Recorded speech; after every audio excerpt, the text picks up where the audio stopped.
What's going on, guys? Unknown Player here, and today once again we've got some more Destiny 2 stuff to discuss, all the most interesting and noteworthy things to come out recently that you might have missed. So there's going to be quite a lot of things inside this video, quite a mixed bag of loads of topics. We're going to be once again talking about that mystery exotic, which we've got a few more clues about what it is. We also got our first glimpse of that giant hive worm god or dragon called Zul on Mars that we're going to be facing. We got some patch notes and future features. There's miscellaneous things like vault space changes and even how loot is changing as well. So you guys know the deal by now, a bunch of topics summed into one video. Of course, if you want to support this channel, a like rating would be much appreciated, and let's jump into it. So like I said, there is a lot to get through in this video. I wanted to begin just firing off a ton of miscellaneous facts and things you probably missed. So firstly, with the DLC, you are going to be able to delete stuff directly inside the Postmaster and also inside your vault, something we haven't had since Destiny 1. We've been asking for ages. Very simple thing and just helps with item management, but you can just go into your vault, hold square X and just delete it straight away. Don't have to bring it into your inventory or like worry about the vault. Now, speaking of the vault, of course, we all want more vault space, which is still a thing in 2018,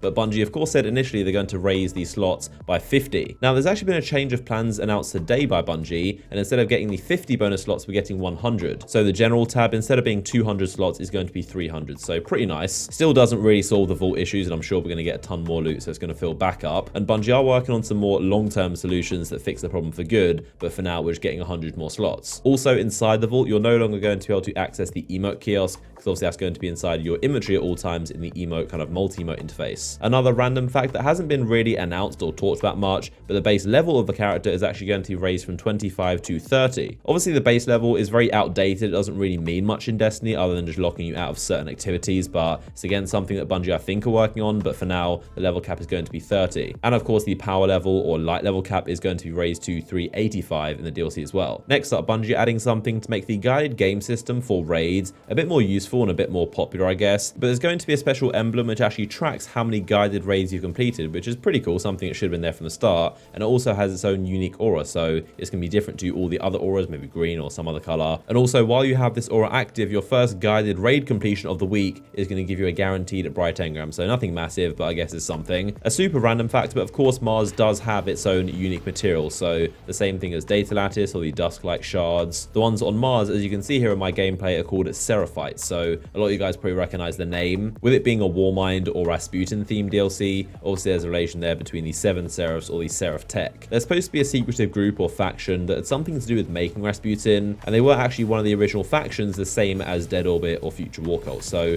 Bungie obviously changed them. We're not sure exactly what they do. Obviously we now know that Clovis Bray actually made the warminds in Rasputin, but we're not sure if the Seraphs are still a thing or whether they had something to do with it. Hopefully we find out in the campaign, because there's been a very long-standing mystery and question about what the Seraphs are, but thought was something pretty interesting I noticed about the Seraphite material on Mars. Now, in terms of raid stuff, the raid layer is of course called Spire of Stars. You can see an image of it right here, which looks pretty cool. It launches on May 11th, so next Friday, 3 days after DLC comes out, and we still don't know what the enemy is or what the storyline is going to be. We can see these huge Cabal ships outside the Spire, which obviously aren't there normally. It's definitely down to speculation about what's going on here, who the enemy is, and how the story's going to go. This could be Callus arriving like the real Callus on his own ship. It could also be remnants of the Red Legion fighting and attacking Callus, because obviously they're not friends, they're pretty much at war. So Callus's loyalists versus Ghoul's Red Legion. Like, imagine if we team up with Callus's Cabal and we're fighting with them against the remnants of the Red Legion. That'd be cool. I don't think it's going to happen, but it would be cool. Or maybe these ships are there just for cinematic effect and they mean nothing. But either way, definitely pretty interesting. And of course, this is going to be the end of the story of the Leviathan and Callus, so this is probably going to be the last activity we set foot in it. Something else to do with raids that Bungie just announced, which is pretty controversial, is that you won't be able to get the same class of character loot multiple times in a week. So if you have 3 hunters or 3 warlocks or 3 titans, you will no longer be able to run the raid 3 times on each of them and get 3 different sessions of loot. You'll only get 1 the first time you do it on that class. I mean, having 3 of the same class has been a strategy since Destiny 1 to get a ton of loot really fast and level up and grind. So let me know down below in the comments, what do you guys think of this change? Do you not think it's a big deal, or you're not happy about it? So moving on, we're going to talk about worm gods and exotics and dragons and all kinds of weird stuff in Bungie's latest trailer. So first off, we can see Nokris as a strike boss. The objective is to stop the ritual. I'm assuming that's funneling power to Zul, how that works. The hunter here is also using the Seraphs regime exotic auto rifle, so obviously that's returning, and you can see when he kills stuff, he's actually getting health back, so the healing part of the Seraphs perk is still intact. We can also see Anna Bray's location as a vendor, so this is probably after the campaign, but we know she is going to be on Mars as the main NPC for that planet. Now, probably the biggest part of this trailer is that we actually finally see a little glimpse of Zul the worm god, so we can finally see what these things look like after 2 years, and they're pretty much as expected, just humongous versions of those tiny hive worms you see on the floor sometimes, but just the size of like a skyscraper. But you can also kind of see Zul's face and his mouth as he basically flies through this tunnel and destroys it. And of course, these worm gods can fly. They do have wings. That's actually a thing. They're described to be kind of like dragons. They've got wings and claws and fangs and scales. And that's also why one of the biggest questions and mysteries and fan theories is if the worm gods are related to the Ahamkara. Of course, they look very similar. I'm pretty sure it was confirmed they are different and they're not actually the same species, but their features and also even the way they talk in their Grimoire cards and the lore tabs is very, very similar. To my knowledge, I'm pretty sure Bungie have never ever showed off a single raid boss, the final boss, in a trailer. We got close with kind of Crota, but they still never showed off what the boss looks like. But this, you can pretty much see what the worm looks like, so I'm doubting he's in the raid. And we can also kind of get an answer as to what the giant sea monster thing on Titan is because of this. I mean, seeing what Zul and what a worm god looks like, you can almost definitely tell this thing on Titan is also a hive worm or maybe even a worm god as well. I think most of us kind of assume that's what it was, but this now kind of confirms it. But seeing Zul and the giant spikes on his back and his shape, there's no doubt this thing in the water is the exact same creature. And obviously Titan is overrun by the hive. It's basically their planet and they're doing some weird stuff down below. So it's no doubt going to be a hive thing. We still don't know exactly what the thing is, like whether it's Zul or one of the other three worm gods or just a big hive worm. Either way, it's something along those lines. So moving away from worms and dragons, we got even more evidence that this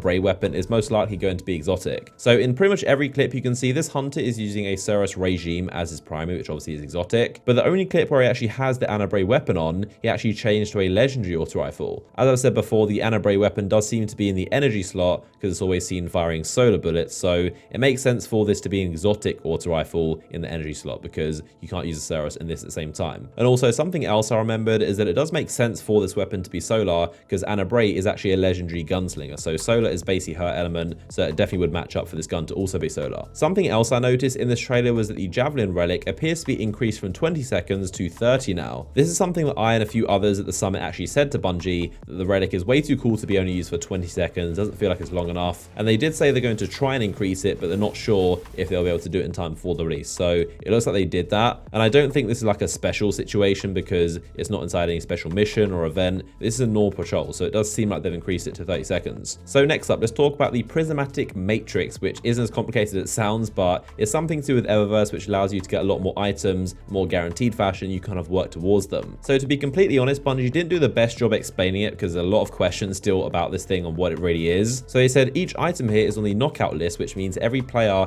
is guaranteed to receive all featured items for a given week by the 10th activation. Also, of course, if you earn them in bright engrams or bright dust or outside of this stuff, that'll also knock the items off the list. So the main thing is that activations is what's going to get you anything on this list guaranteed. It doesn't get simpler, but there's something else called a prismatic facet. So you get this on your first level up of each week, and this allows you to get one more use of this prismatic matrix. Again, very long words here. Now, some of you guys might remember me saying this in a recent video, but when I was at Bungie playing Warmind and playing Crucible, which we weren't recording, I got this weird item to drop for me when I did something, and seeing it here reminded me that was the prismatic facet. So it dropped for me during Crucible, and I guess I leveled up. I did tell you guys it was a very long and complicated name, that's why I didn't remember the item, but this thing dropped for me, and it allows you to basically get a free item from these 10 things here. So you can see an exotic ship there and also an ornament for the Huckleberry exotic SMG. There's some dances, some more pretty average looking ships and sparrows. I really hope Bungie stops using this ghost model because I really don't like it, and I'm pretty sure most people in the community don't like this just weird round squashed ghost shape. So it's a bit disappointing to see in season 3 we're getting even more of those. I thought it was just a Curse of Osiris thing, but hopefully they change them soon. Now on top of that, they're also increasing the number of items that Tess sells in her inventory from 14 to 18, so there's more guaranteed items you can buy. Again, you can still earn bright engrams in addition to this prismatic matrix. This is just a guaranteed way to get one, I guess, free item per week, and you can get more stuff by leveling up or using the prismatic facet or buying more activations for 200 silver. So yeah, those are some changes to Eververse. Let me know what you guys think of it. Now, Bungie also showed off some of the modifiers we're getting in Heroic Strikes. So there's the 3 burns, Arc, Solar, and Void Singe, which obviously increase the damage by 25%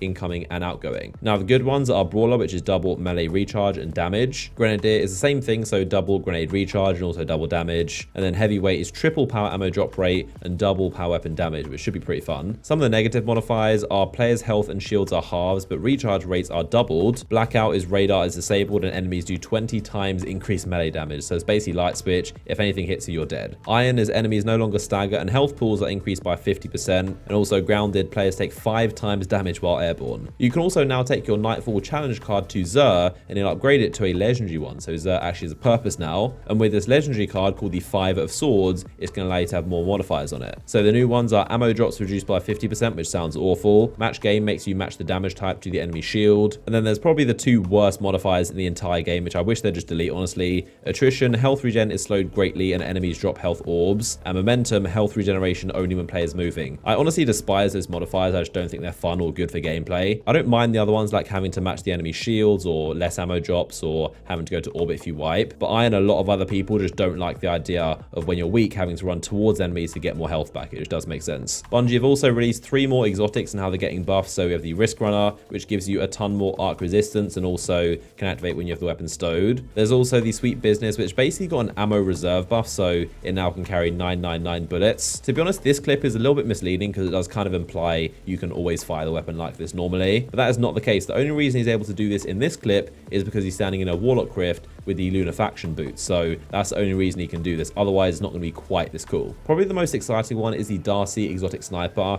This one now is going to get 4 times damage when you aim down sight and lock on a target. So that's going to do it for this video. Like I said, a lot to get through. Of course, if you enjoyed it and want to support this channel, then a like rating down below before you leave would be much appreciated. Of course, if you're new to my channel, then now is a good time to subscribe. Gonna have more videos coming out soon, and also, of course, with the DLC, a ton of content, streams, videos, all that kind of stuff. In the meantime, though, if you want to watch another video from me, I made one talking about a bunch of stuff inside Warmind, so click this image to go watch that video. But of course, I appreciate you all and your constant support. You guys are awesome, and I'll see you guys in the next one.